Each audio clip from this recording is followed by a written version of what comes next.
Hey everyone, thanks a lot for joining today's session. The topic of today's discussion would be how investors could get through a volatile crypto market, and we're very happy to have ApolloX team as part of the session today.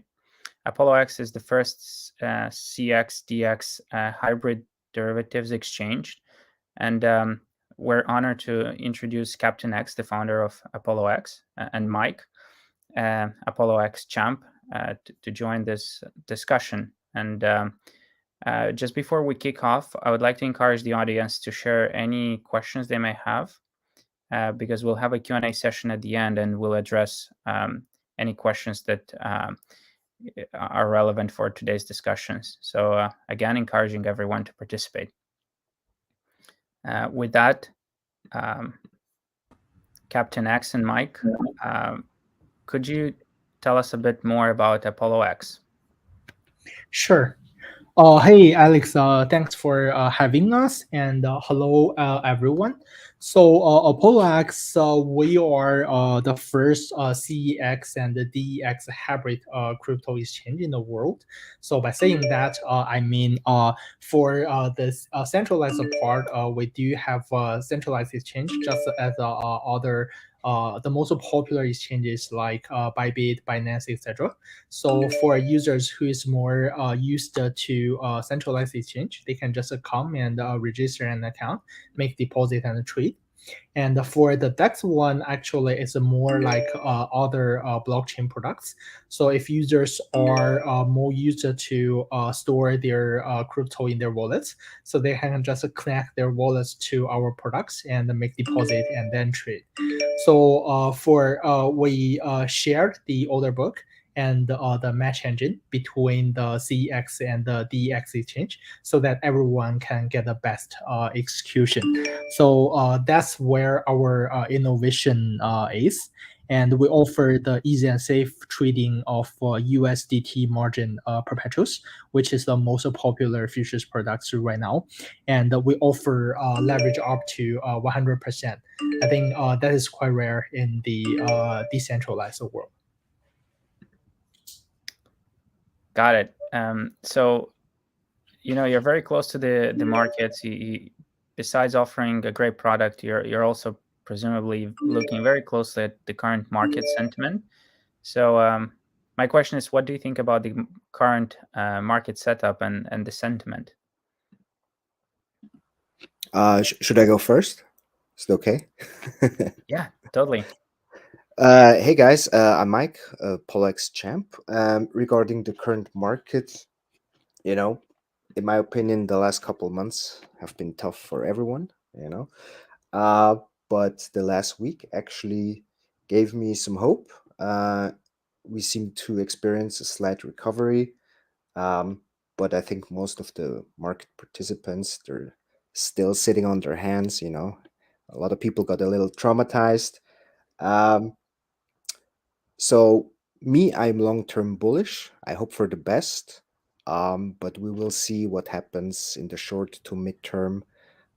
No one can see the future, but I'm definitely bullish long-term. Yeah. Got it. Yeah, I totally agree with you on the last few months.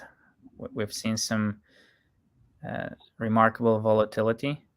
I guess this comes with the fact that we had some great uptake and a great run last year. There is the potential, the possible bear market around the corner. We don't know, as anyone.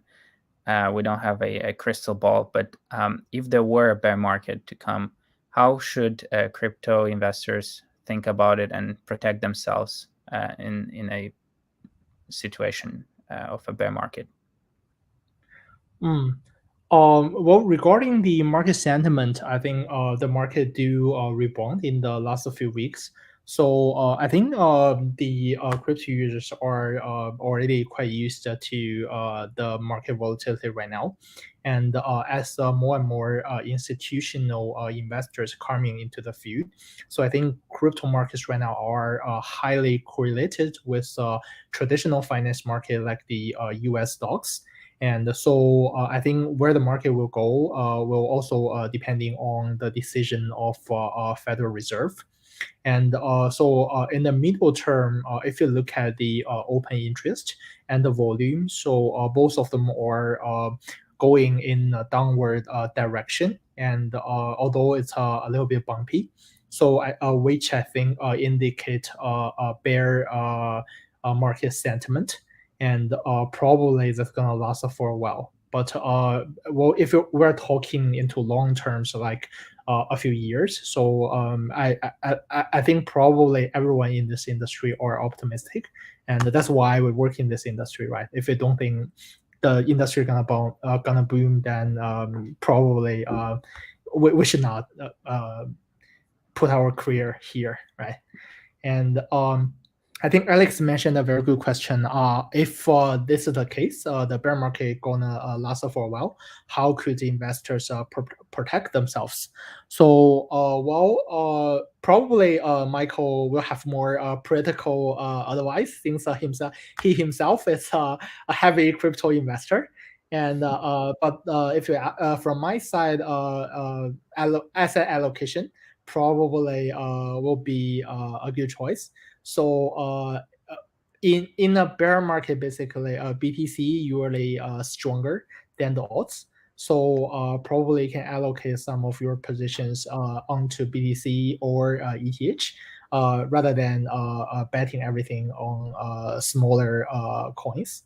And there are some other risk control that users may adopt. So it's like probably have a smaller position, or take profit take profit earlier, and hedging your position with futures would obviously be another one. So as we mentioned, we are a futures market. That is what we are there for. Yes, I mean, I absolutely agree. And there's so many good and bad projects in this space. So I recommend to everyone, always do your own research. Don't just listen to people on Twitter or YouTube or whatever. It's important to take self-responsibility there. Uh, and also, like the captain said, if your portfolio is up, if the markets hit new all-time highs, maybe take some profits, maybe take some chips off the table. I know that's difficult to do, and actually, requires some discipline when everyone is euphoric and thinks that Bitcoin will go to 1 million in a couple of months or whatever.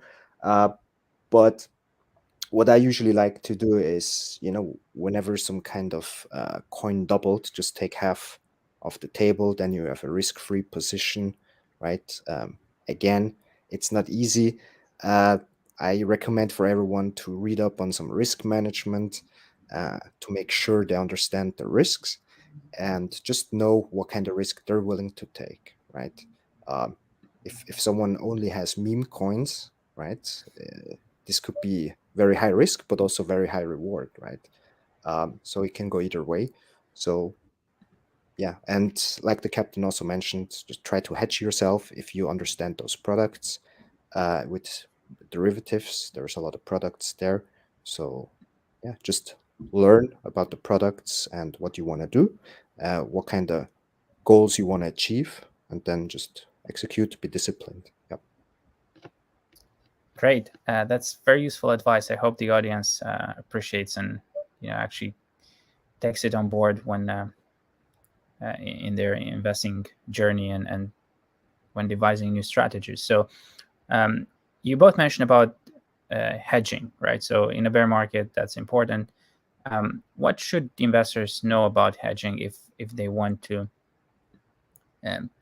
hedge for any downturns or potentially even higher volatility, right? Because that's also a part of the of someone's investing journey, which makes it somewhat tougher to manage, right? If there's volatility, the prices keep going down and up all the time. It's something that the investors need to also be aware of. So any advice on hedging strategy?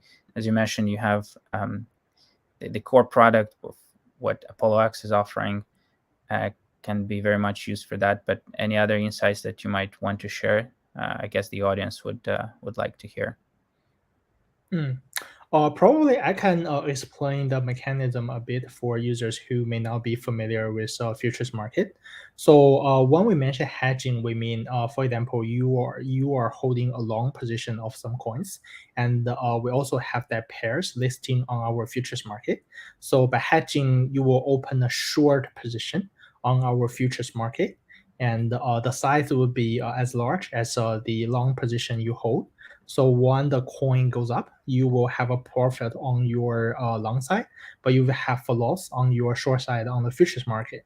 And when the market goes down, so you will have a loss on your long position, but then on futures market, you will have a profit, and that's how it works.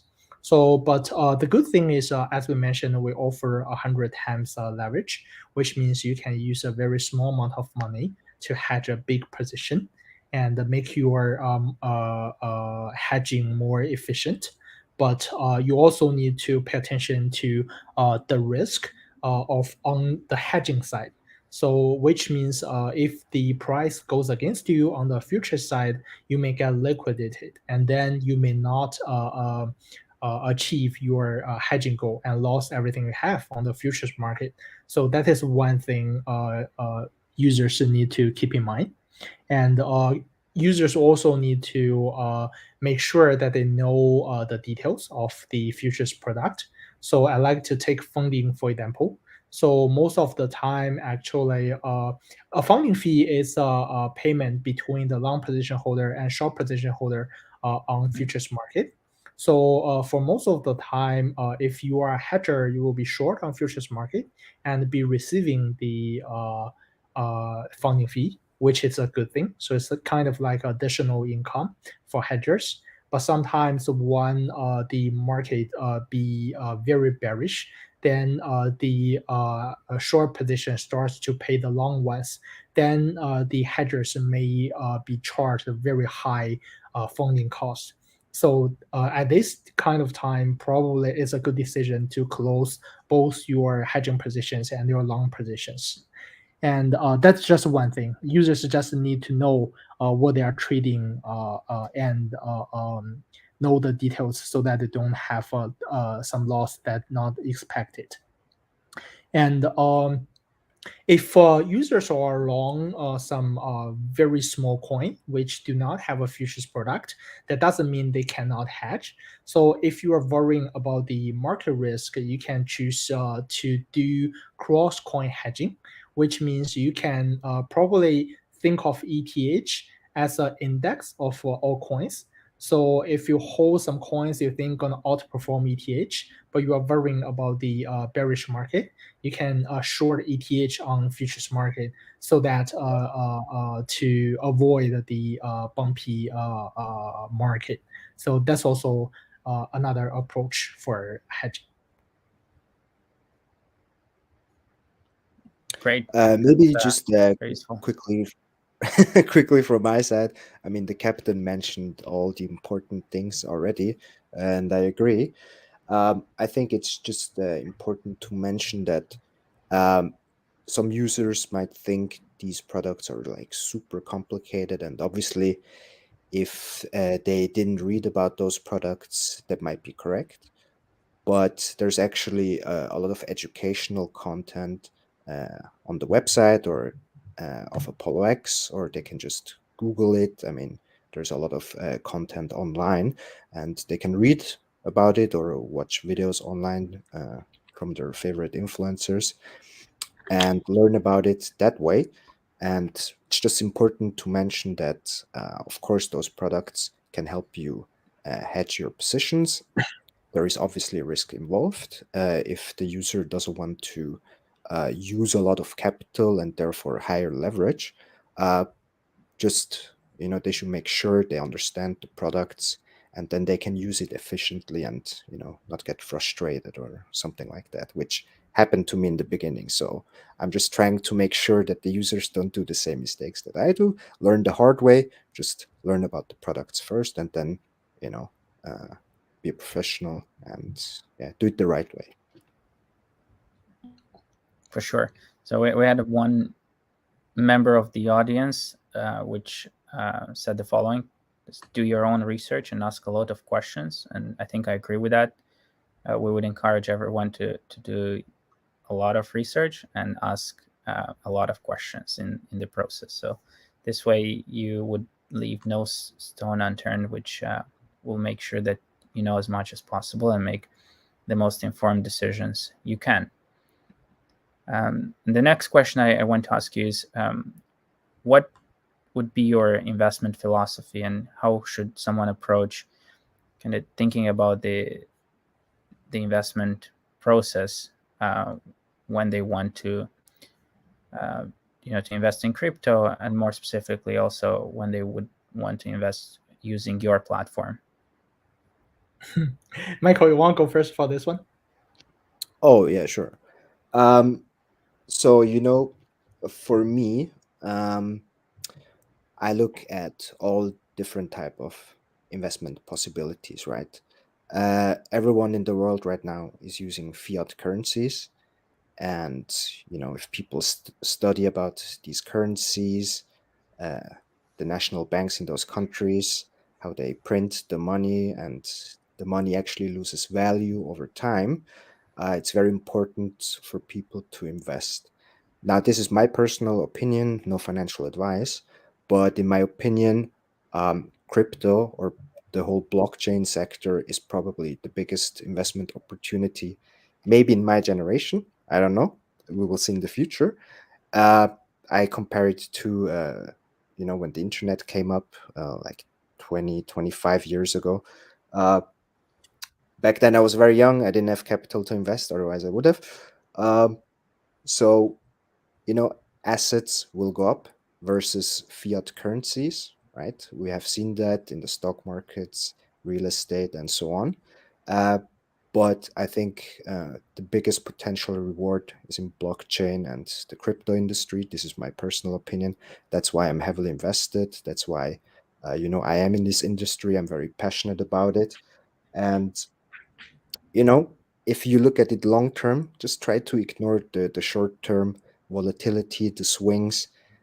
I'm not personally a day trader, right? Of course, if the markets are down, I'm not happy about it, but just try to look at the bigger picture, zoom out if you need to. Don't read Twitter all day. Don't check your Blockfolio or Coin Market Cap every 50 times a day. Just try to look at it long term, and yeah, that's basically my general philosophy. Cool. Captain? Yeah, I guess I can't agree more. So, buy and hold is probably one of the best strategies in the crypto world. And well, if you look at the crypto markets, actually, if you compare it to the traditional financial markets, so the crypto markets are still very inefficient. So, which means basically there are lots of opportunities for all strategies.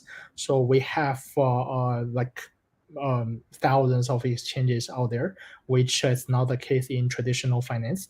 So there's a lot of arbitrage opportunities, and the volatility for BTC is probably 5 times than stock markets, and for alts it's probably 10, even hundreds times of traditional markets. And the volatility basically means more trading opportunities for either momentum strategies or basically any other strategies. So we do see more opportunities. And but as Michael mentioned, if you want to be a day trader, or if you want to implement some complex strategies, you need to be an expert of what you do. So that takes lots of efforts to become an expert and earn a steady profit from the market.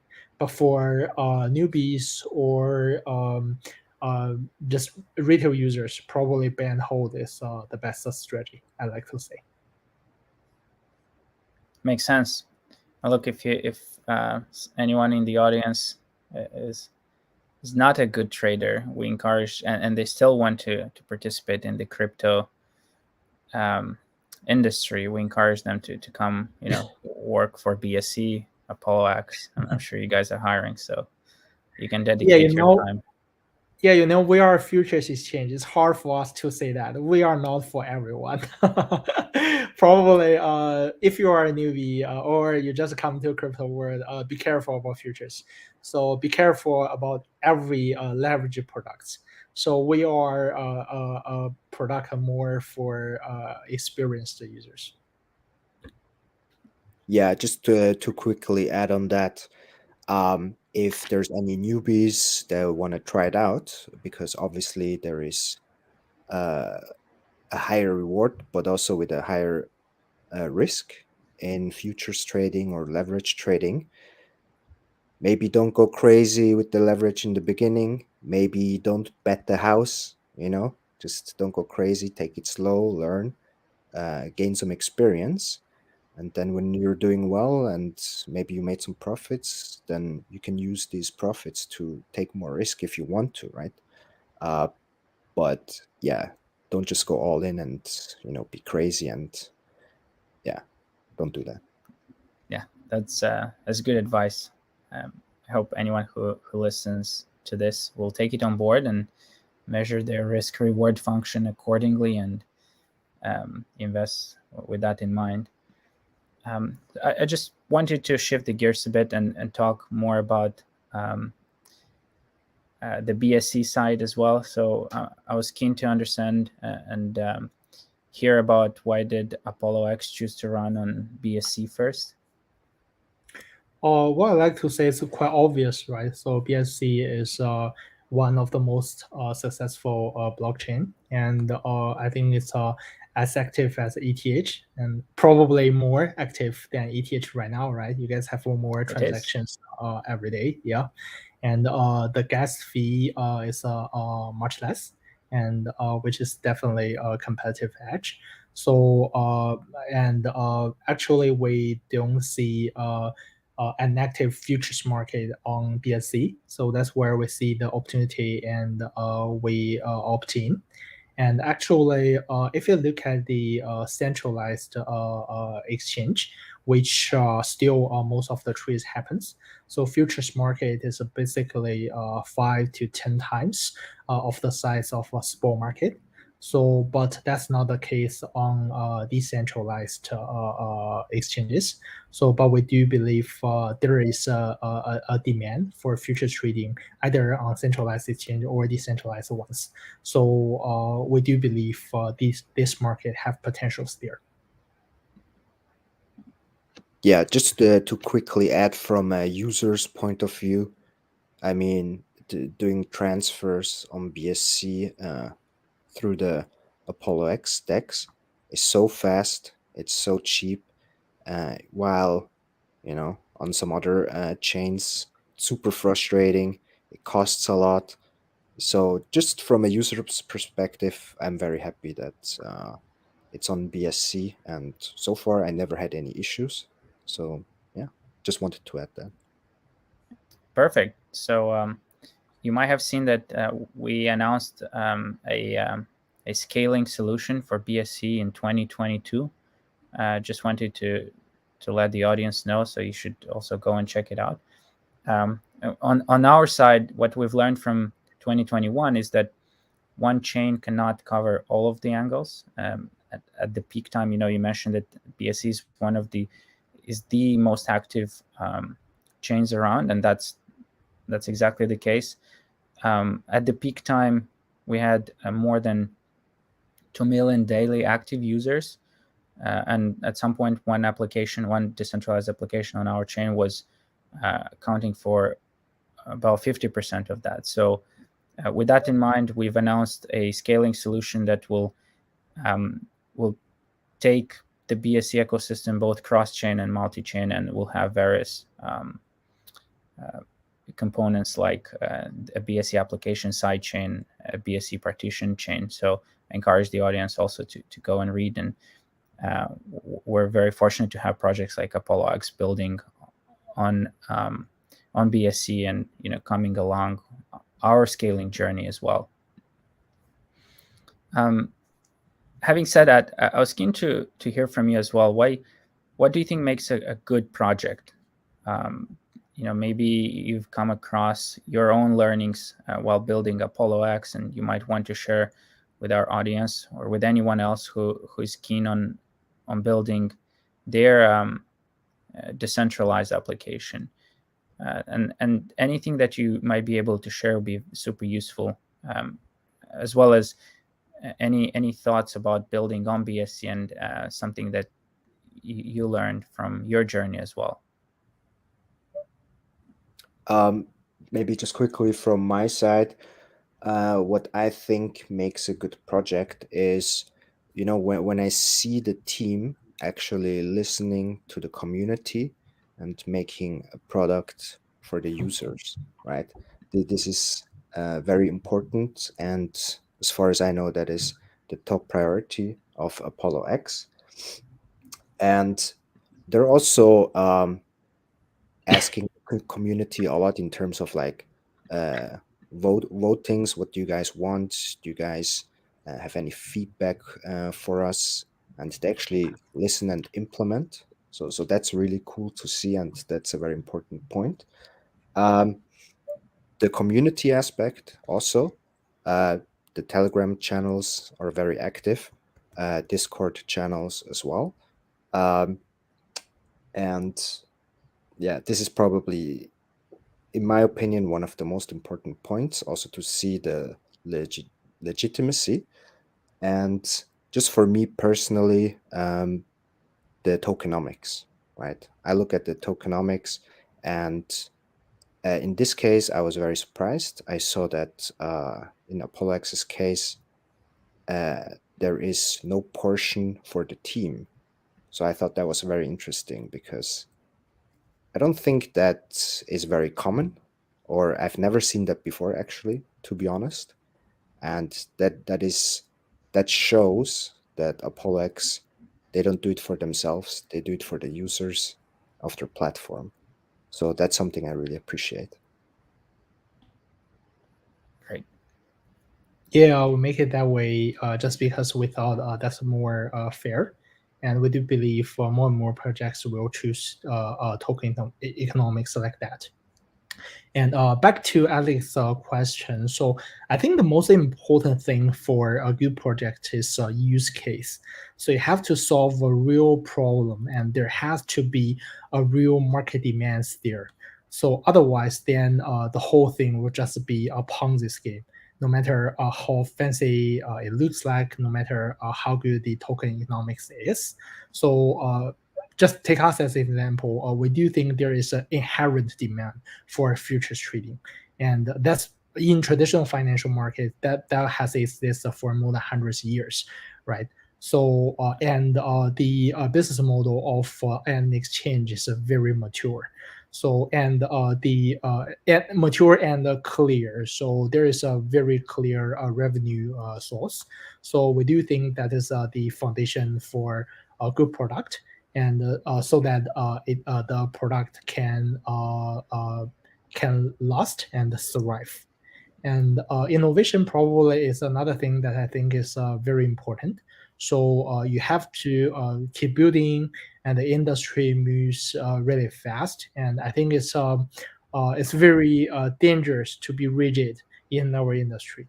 So you have to be swift and adjust your strategy and execute fast. Yeah, makes sense. And I like that all of these areas that you highlighted are very relevant for any type of project. So you mentioned the team, the community, being able to listen to your community, the tokenomics, the use case, having a real problem to solve, and the innovation. They apply not just to DeFi, where you guys operate, but also NFT projects, GameFi projects, infrastructure and so on. So thanks for sharing those. In terms of you mentioned some of the areas that we just discussed. Do you think there were, and obviously we discussed briefly about the tokenomics side and how you're different from other projects. What other areas do you think puts ApolloX apart and differentiates from the current competition on the market? Okay. I think in terms of the hybrid design, so we cater for different types of users. So if you are more Web 2.0 guy, then you choose a centralized one. And if you are more Web 3.0 guy, you just choose the DEX one, and everyone get the best execution. And I think that is probably the most unique part of us. And another thing I'd like to mention is about support trading. We are about to launch DEX support trading just in this quarter, and I think this is the first time we announced about this. Wow, that's some big news. Also for me, the first time to hear that. That's amazing. Yeah, that's great. Mike, if you have any other thoughts, feel free to share. Although I understood that you were also quite impressed with the tokenomic model of ApolloX, which for you put ApolloX apart from other projects. If there's any other insights you want to share, feel free to let us know. Right. I mean, like the captain mentioned, innovation is very important. If people actually follow ApolloX on their social medias, you will see that they add new products a lot, very fast. So that's a huge thing. And, he just mentioned adding of spot markets. That is huge, right?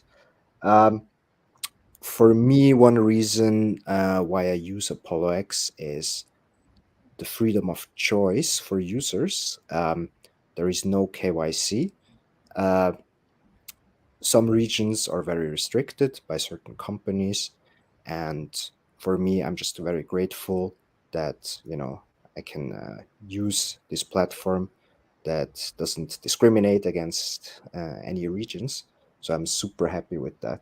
And also, ApolloX has this amazing trading reward program where basically you're trading and you're getting ApolloX tokens airdropped. So what happens with me is, sure, I trade, you pay your commission like everywhere else, but then you get tokens airdropped. Of course, anyone who wants to know more about this in detail, they can read up about it. But yeah, essentially, I'm trading for free. So this doesn't happen a lot, or as far as I know, on other places or platforms. So this is a huge plus for me as well. Totally. Yeah. Yep. The concept is very easy. So if you are a game product, there's lots of play to earn game product, right? So we are a futures exchange, then you can see this reward as trade and earn. For sure. Any other advice on how users can leverage ApolloX product to better potentially protect themselves in the current market or increase their earnings? As you mentioned, trade to earn is kind of key part of the way you're thinking about it. Anything else you might want to share with any potential users of ApolloX? I mean, I think we already mentioned a lot of points, but just quickly from my side, we talked about hedging, right? Hedging your portfolio, which users can do with a long position or with a short position. Most of the time, a short position because they're spot long, right? Yeah. But also, ApolloX always has new campaigns going on, right? Where users can get rewards not only the trading reward program. So if people actually follow them on the social media channels, right, they can win capital to trade, which, you know, if they have any losses, whatever, right, they can get back some of the funds, which is amazing. That's great for users. And yeah, I mean, I'm sure the captain has some more points. Yeah, we've mentioned hedging, so we've have several other risk control tools, just like the stop loss orders and so many others. So make sure you are aware of that and use them to make better trades. And we do have many educational content as well. So we have Perfect. basically we publish 3-4 blog articles every week covering the hot topics, covering the hot projects and etc. So I think that's a good resource for users to learn. Perfect. So I have one more question regarding upcoming events for users. But before we talk about that, we had a few questions from the audience as well, and maybe we go there. So one was quite relevant to the last point you made, Captain, was how can the users and the audience stay updated with the project? Maybe you have some tips to share, maybe direct them to your online presence and so on. Well, I think if you already know which projects you want to follow, then that's very easy, right? Everyone use Twitter, every project use Twitter to make announcement. But if you are talking about how to search for good projects, I think Michael is more an expert of that. He's very close to market and new projects. Specifically for projects, when people are looking for it, I mean, I would say do your research, look at the team, who's behind it, who's working on it, look at the tokenomics, look at the product itself. Is there a use case? Do users actually use it? Are developers actually building on it, right? I think these kinds of things are super important. Awesome. I think these are all definitely very, very useful. I think the member of the audience was keen to understand how you guys are talking to the user base, or where should they potentially look to be up to date with ApolloX? Is it Twitter, your Discord channel, or maybe just direct them to your blog or website, or all of them maybe? Sure, yeah, probably all of that. We make important announcements on Twitter, and of course on our own blog and our own webpage. And we do have Discord communities. We do have Telegram communities in several language, English, Korean, Turkish, and several others. And yeah, just uh, just follow us on either of these channels. Yes, Perfect. I would also add, uh, you can go on the ApolloX websites, scroll down, and there's like a button for news announcements, and there you can read up on all the products, all the campaigns that are going on. You know, every single important point is there too. But most people, you know, use the Telegram group or the Twitter, which is fine too. So definitely they should do that. Perfect. Another question from the audience was about your roadmap for 2022 and how confident about, the team is about achieving this, and anything else you want to let the audience know about what's coming up this year from your side. Mhm. Well, as I mentioned, the next big thing would be the spot trading on our DEX exchange, and Yeah. we do think basically, we believe we should. The most important thing is building, right? So we will build more users case for the APX token. So about to come is more like a gamify products that also adopts APX as its native token, and on the exchange side, we will keep building both the futures and the spot ones. So we will keep introducing more market makers and improve the liquidity, and to make it more make the product more friendly to our users.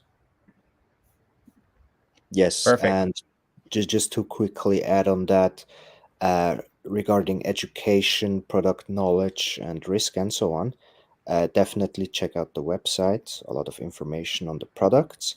What is maybe even easier is to look up ApolloX on YouTube. There's a lot of influencers that are working with us, and they make educational videos about the platform, how it works, what the risks are. And after that, with that knowledge, I recommend users to actually give it a try, because there's no better way to learn than to actually just do it. But maybe just start with a small amount, low leverage, and then take it from there step by step. Perfect. We had actually one question which you already pre-answered pretty much about the tools available for, especially for new users and beginners, how they should approach their journey to use ApolloX. And it's great that Mike, you addressed that just now. Another question was around the APX token. Now, I know what APX token does and what utility it has. However, this question comes from the audience, and if you could tell us the utility and what the users can do with the APX token, that would be great. So currently, as a native exchange token, you can use APX to pay commission when trading with us. That's the most important use case for APX right now.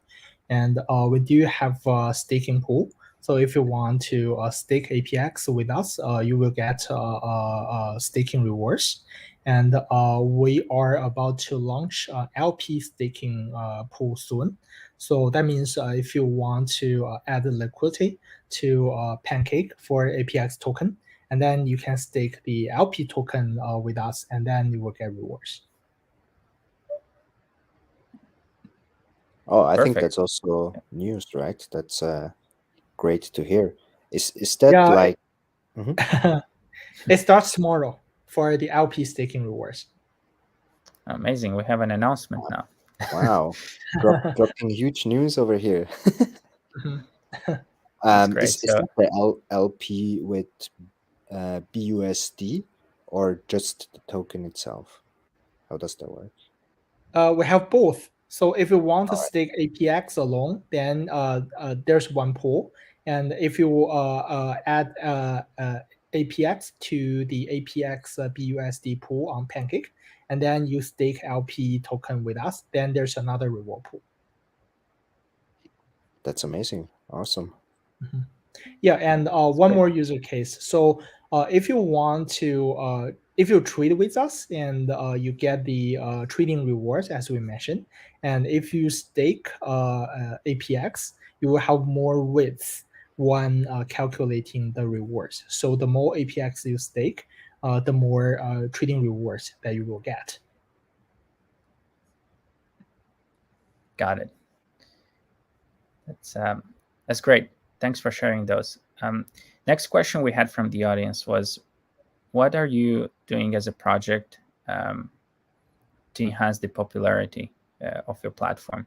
And this is probably tied to the next question as well, but anything you could share about your marketing plans, or in general your approach to enhancing the visibility and the popularity of the project, that would be great if you could share with the audience. Cool. Basically, as I mentioned, we do believe there's inherent demands for futures trading. So the question for us is how we can find these users and tell them we have this amazing products.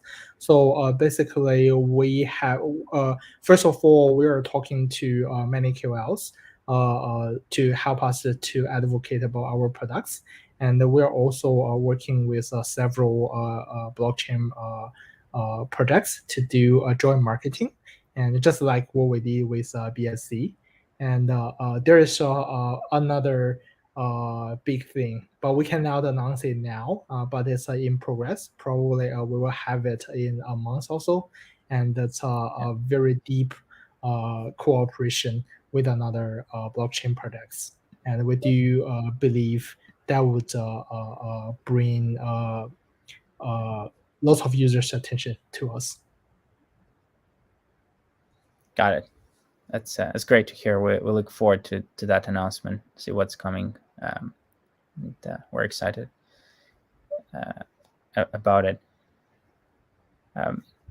So I know you had to make some announcements with regards to upcoming events for users. Please go ahead if you want to do that now. Otherwise, we'll also encourage the audience, since we have a bit of time left, to address more questions to you guys. So yeah, Sure. let us know about the rewards. Yeah, sure. We prepared a 5,000 airdrop to BSC users just for this event. So if you go to our Twitter, and I do believe BSC will retweet soon. So just it is very easy. So just try out our products and make a single trade, and then you will be eligible. And we will pick up 100 up to 100 users, and to get $50 in APX each. Perfect. That's something for the audience to keep in mind. Check ApolloX Twitter. BSC would probably also be retweeting soon. In the meantime, we actually have a couple more questions from the audience. So one is with regards to the coin listing. As you mentioned, you have a hybrid approach to CX and DX. So presumably on the DX, anyone can kind of create their own sort of pool similar to other DXs. How do you approach coin listings on the CX part? It's not that it's not the case as Alex mentioned. So we do control the coin listings, because we actually we share the order book and match engine between the CX and the DEX. So it actually if we list a coin on CX, then it is listed on the DX at the same time. Got it. So. So basically, we'll look at the market if the coin is hot, and we'll look at the user adoptions and their spot volume to decide whether it is liquid enough for a futures listing. Understood. So yeah, I'm actually very happy with how they're adding trading pairs. It's always like the one that is very hot right now, the one that is in demand, the one that is that everyone is talking about. So everyone wins, right? They add that specific trading pair. People want to trade it. Perfect. yes, it comes back to the point that you mentioned, Mike, earlier about listening to the community. So I guess this comes back to that point as well. Right. Another question we had is about the LP staking. The question is as follows: that this particular member of the audience is interested to know if you stake something and it gets locked for 30 days, are you able to unlock it and move to a new staking pool, I guess. So is there something that you want to cover with this question? if not, we can move to the next one. Is the user asking about the APX coin staking or the LP token staking? The LP token staking. There's no lock period for LP token staking. You can unlock anytime. That's what I thought as well. That's great. Next question is, maybe that's a very quick answer. Any plans for ApolloX NFT projects? None at all. We do have NFTs, and you can find it on both Binance NFT Marketplace and several others like Tofu Marketplace. So yeah, and as the gamified products I just mentioned, we are about to launch. We also have new NFTs in that product as well. Perfect. So go check it out. For the audience, go check it out. ApolloX has NFTs, so that's something that is great to share with the audience. Besides, apart from the core product that you offer in the derivatives space. Cool. So just to reiterate, there is a reward coming up specifically dedicated to this live stream. Please check out the Twitter feed from ApolloX as well as the BSC. You can find all the details there, but we're very, very happy that ApolloX has proceeded with that, so that the audience can feel like they got, apart from the knowledge, they got something else out of this session. So again, go check it out. Yeah, thank you, Alex. I just browsed the BS Twitter. You guys have already retweeted. Yes, we have. That's thank great. you. Well, again, thanks a lot, Captain and Mike, for the session today. I hope the audience enjoyed it as well and learned a lot of good stuff. You provided some great advice, and I want to leave the audience with the thought of do your own research, ask as many questions as possible, and learn as much as possible before you take any risks with your capital. Great, cool. Thanks for having us, Alex. Absolutely. Thank you guys so much, and everyone listening, please follow ApolloX on all the social medias for the big announcements the captain just mentioned that's going to come out maybe next month, for all the campaigns for this specific airdrop with Binance Smart Chain, to check the details. Yeah, thank you. Likewise, Thank you. if you want to learn more about BSC, check out our website and Twitter, binance.org, and Binance Chain on Twitter. Thanks a lot, everyone. Thank you, everyone. Thank you, guys.